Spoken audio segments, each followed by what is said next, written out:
All right, let's dive into the fascinating business behind top-flight Spanish football. La Liga just dropped its annual financial report. And while the numbers on the surface look amazing, there's a much, much bigger story playing out behind the scenes. It's a real strategy shift. So first, let's just look at the headline number.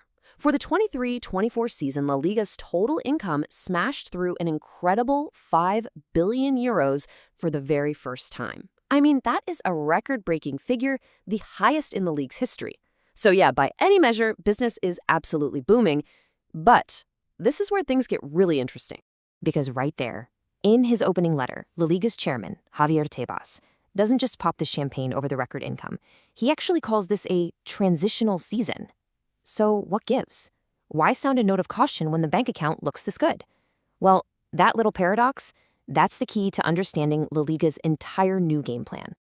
And it all comes down to a huge shift in how football clubs have, traditionally made their money.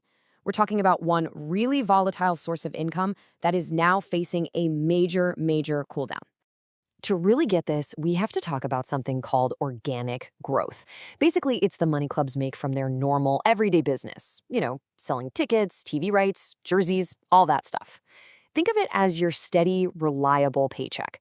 The most important part? It is not the crazy, unpredictable money you get from selling a star player for a blockbuster fee. And here's the chairman, Javier Tebas, just laying it out perfectly.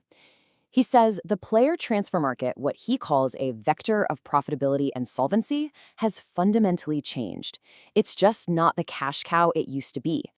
And think about it. For years, clubs could count on selling players for these massive profits to balance their books or maybe fund a new signing. But that whole market has gotten seriously chilly, and not just in Spain, we're talking all across Europe. The days of relying on that kind of high-stakes gamble, well, they're looking numbered. It's just not a sustainable way to run a business anymore.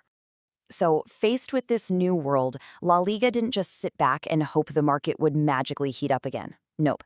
Instead, they went all in on a very deliberate long-term strategy, a brand new playbook designed for sustainable success. This new playbook really has two main moves, and they're designed to work together perfectly. First, you enforce really strict financial rules to keep everybody stable.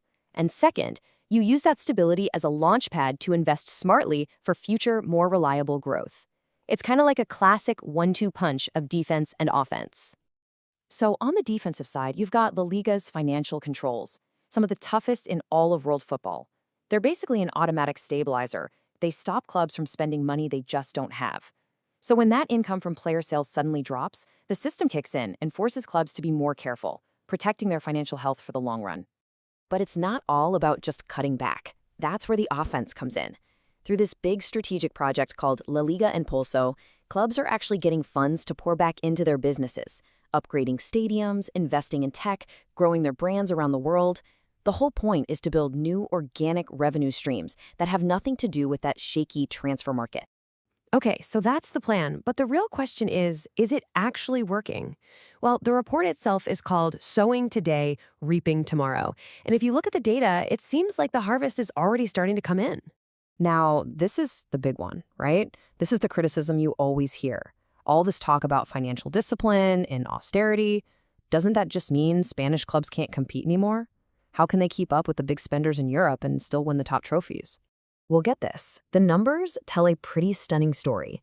Since La Liga put these strict financial controls in place back in 2013, its clubs have won over 60% of all major international trophies from UEFA and FIFA. Let that sink in. The financial discipline hasn't hurt their performance.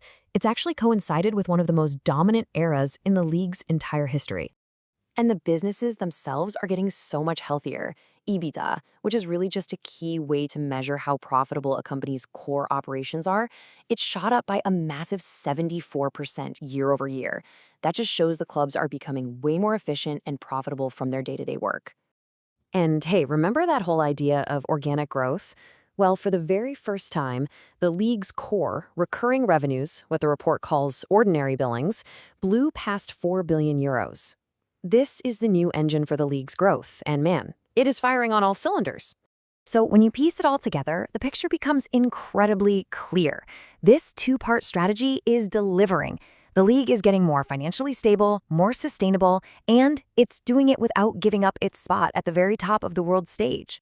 All this success really makes you wonder, is what's happening in Spain more than just a smart plan for one country? Could this actually be the blueprint for the future of the entire sport? When you boil it down, it looks like football is shifting away from the old playbook, that high-risk game built on the shaky ground of the transfer market. The new model, the one LaLiga is pushing, is all about building a stable, long-term future based on reliable, organic growth. And listen, La Liga is not being quiet about its goals here. The chairman says it flat out. Their model is something that should inspire the rest of world football. This isn't just about making Spanish football better. It's about trying to change the whole financial culture of the global game. And that really leaves us with the big final question, doesn't it? We've seen the strategy, we've seen the numbers, but in a sport with state-owned clubs and just astronomical spending, is this disciplined, sustainable model really the future? Or at the end of the day, will the sheer power of money always, always win? That's the debate that's going to define the next decade of this sport we all love.